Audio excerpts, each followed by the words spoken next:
Duo Yu Wang is a 37-year-old goalkeeper for minor league soccer team Dashong, who hasn't had a very successful career. In the past few years, he's bitten an opponent and gotten kicked out of the game for it, played for a female team while pretending to be a woman, worked as a human sushi plate, and even modeled with no clothes for painters. When Mr. Jin calls him to have lunch with him, Duo Yu thinks he's about to be recruited to a more successful team, but it's actually exactly the opposite. Mr. Jin wants to pay him so Duo Yu will lose his next match on purpose, but he turns down the offer, explaining he dislikes fraud and for this, he won't allow the other team to make even one goal.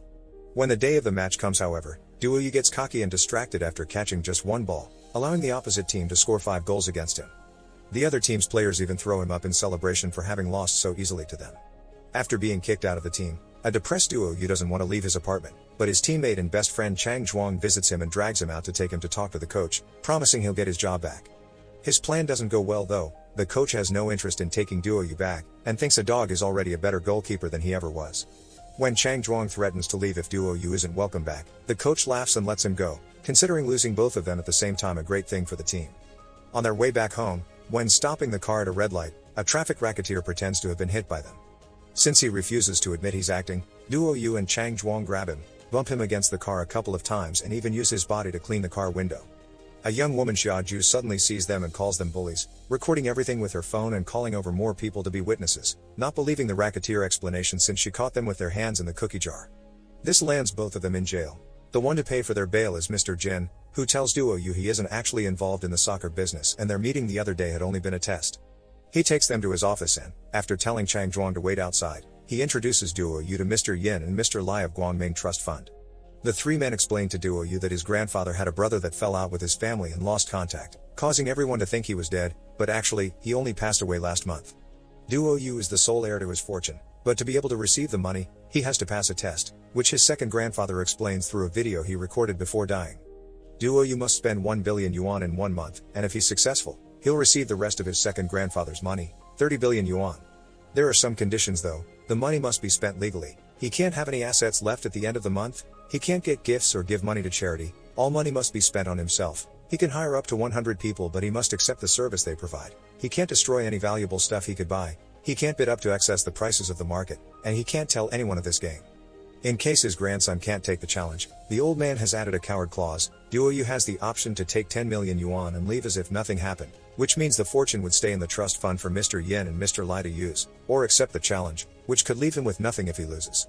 Duo Yu takes the challenge, so Mr. Jin informs him he'll be monitoring him for the following month to make sure he follows the rules and assigns one of his company accountants to him to keep track of his expenses. This accountant turns out to be Xiaoju, who doesn't want to work for him after what she saw on the street, but Duo Yu decides to hire her anyway as revenge for sending him to jail. Afterward, Duo Yu takes Chang Zhuang with him and together they go to the vault to see the money, almost passing out when they see so many bills together in one room. On their way out of the bank with bags full of money, Duo Yu already starts spending it by hiring all the guards working there by promising them excessive salaries. After renting some cars as well, Duo Yu goes to see his old soccer team and informs them he'll be renting them and a team from the major league, the Hongtai, to play against them in the future after he's done repairing the whole stadium. The team doesn't believe he's rich now and laughs at him, so to make his point, Duo Yu makes an excavator come over and drop a bunch of money in the middle of the soccer field. The whole team joins Duo Yu in his cars, although when they take the road, he travels alone with Xiaoju to try to hit on her, but she informs him she already has a boyfriend, an orator and educator that talks about spreading positive energy and doesn't care much about money.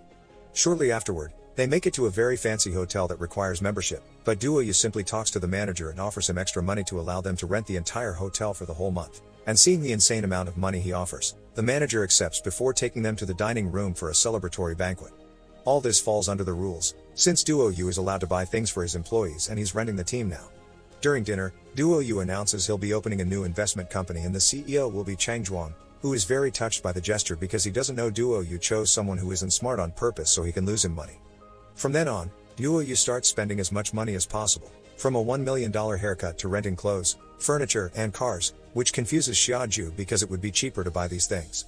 She points out that at this rate, he'll lose it all in half a year, which is too fast for her taste but too slow for his, but he cannot tell her this.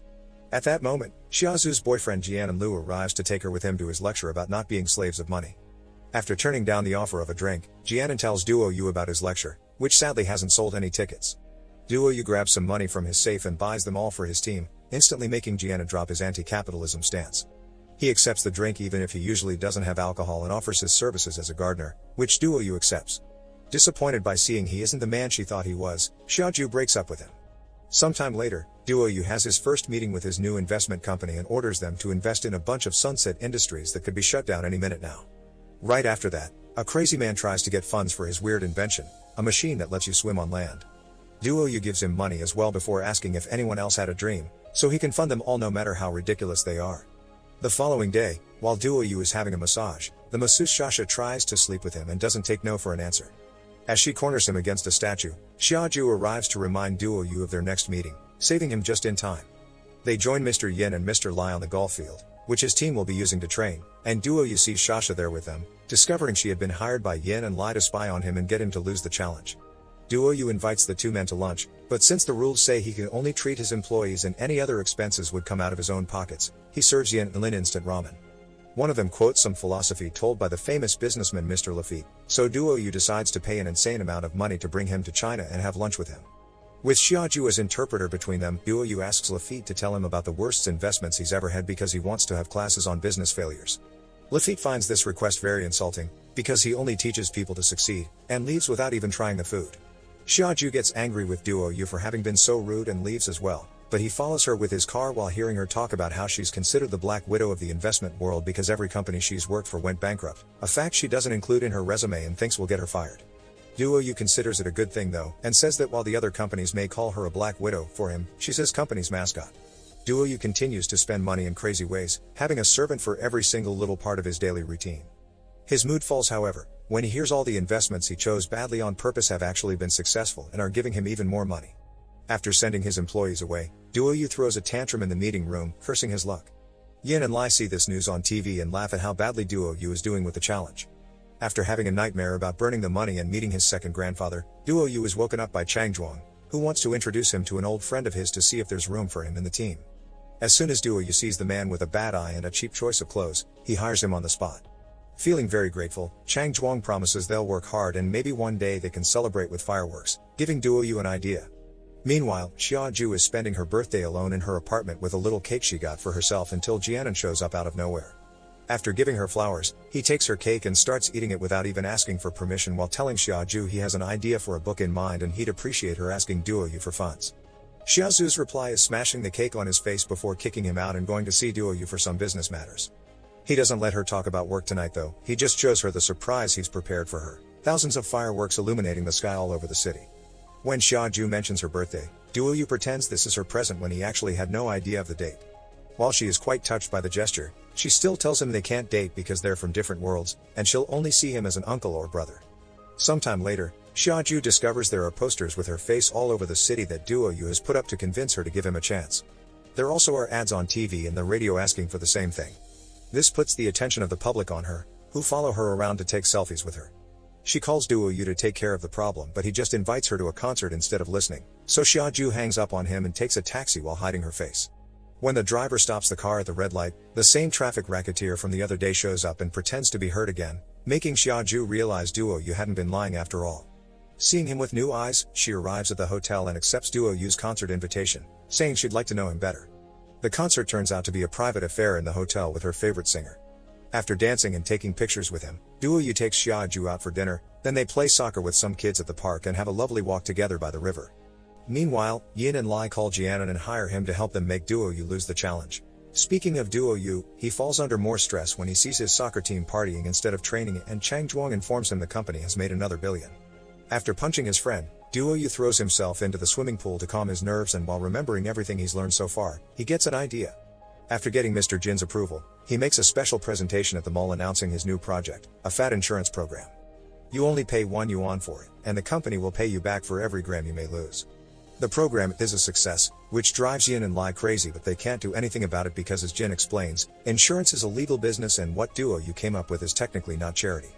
A huge amount of people sign up and start exercising all over the city, sometimes under the guidance of Duo Yu himself.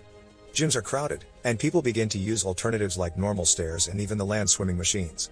This project earns Duo Yu an award as Humanitarian of the Year, and when he goes up to the stage to receive it, he tries to explain he's not doing this to help people but because of business reasons, but nobody takes him seriously. When the day of the soccer match finally comes, the players of the Hung Tai team promise they'll break a record and make a 2-digit number of goals. Most of the stadium is cheering for them, while Dashong only has a small section of fans among the crowd, but they still manage to make a big entrance by arriving in helicopters. As soon as the match begins, Chang Zhuang pretends to be hurt, so the most important Hung Tai player gets red carded, giving them an advantage of one extra player. Sadly, this isn't enough, and during the first half, Hung Tai scores 8 goals while Dashong makes 0. Duo Yu thinks they should at least stop them from scoring 2 digits to keep some dignity, so during the second half, they try some ridiculous tactics like forming a circle of players around the opponent.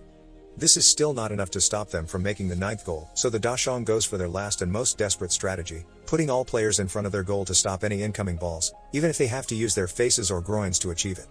Meanwhile, in the audience, Xiaoju finds Jianan and tells him his payments have been missing on the paperwork, which he has been doing on purpose to make it seem like Duo Yu is spending less than he is. Tired of hearing her defend him, Jianan finally tells her the truth about the game, claims Duo Yu is just using her, and tries to win her back, but Xiaoju hits him with her purse and leaves the stadium, intending to tell Mr. Jin about all this. Jianan chases after her, following her into some shady parts of the neighborhood. Back to the match, the Dashong team is defending the goal to the point of bruises and bleeding. This determination earns the sympathy of the audience, who starts cheering for them, and even their coach tries to join the match when they run out of substitutes, but he slips on a water bottle and is out of the game before he can even do anything. Thankfully, having each other in their memories as a team together with the public's support is enough for them to hang on until the end and not let a single goal more happen. When the referee ends the game at 0-9, the whole stadium celebrates as if Dashong had won, because stopping such an important team from reaching 2 digits feels like a victory. In the middle of the celebration, Duo Yu gets a call from Xiaozu's phone, but there's a mysterious voice on the other end of the line telling him he's kidnapped his girlfriend, sending a picture to prove it. Duo Yu thinks this is another plan by Yin and Lai, so he hires some criminals to make them confess, but they only admit to having hired Jianan to fake the bills, nothing else. Duo Yu gets another call from the kidnapper then, showing him how he's pushing Jianan off the edge of a building and threatening to do the same to Xiaoju if he doesn't pay 10 million before 6 o'clock. Duo Yu now is in a difficult situation, because if he pays to save Xiaoju, he'd be breaking the rules of the game and lose his second grandfather's fortune. What he doesn't know is that this isn't real, it's the third and final test his grandfather left him. He has to prove he cares more about a human life than money. If he does, then he wins the challenge. Jianan and Xiaoju are fine, and the kidnapper is just Mr. Jin, who believes in Duo Yu and is sure he will come through. As the hours pass, however, Duo Yu spends them drinking and singing at the karaoke and doesn't show up in time. At 6 o'clock, Mr. Jin and Xiaoju get ready to leave, feeling rather disappointed, but when they're about to take the stairs, they find Duo Yu crying with his bags of money, ready to exchange them for Xiaozu's life. Mr. Jin congratulates him on passing the test and plays the last message the grandfather left for Duo Yu, making him wonder how come he never got married or had kids when he was so rich. Mr. Jin reveals then he was the grandfather's significant other. Many months later, Duo Yu and a very pregnant Xiaoju come back from traveling around the world. Now they've enjoyed themselves enough, they're ready to donate all their money, but they interrupt their paperwork process when they realize they need to keep at least some for their future baby. The couple starts making a list of things they need, and while it starts pretty basic, it becomes filled with enough extravagant things that will end up with them donating nothing.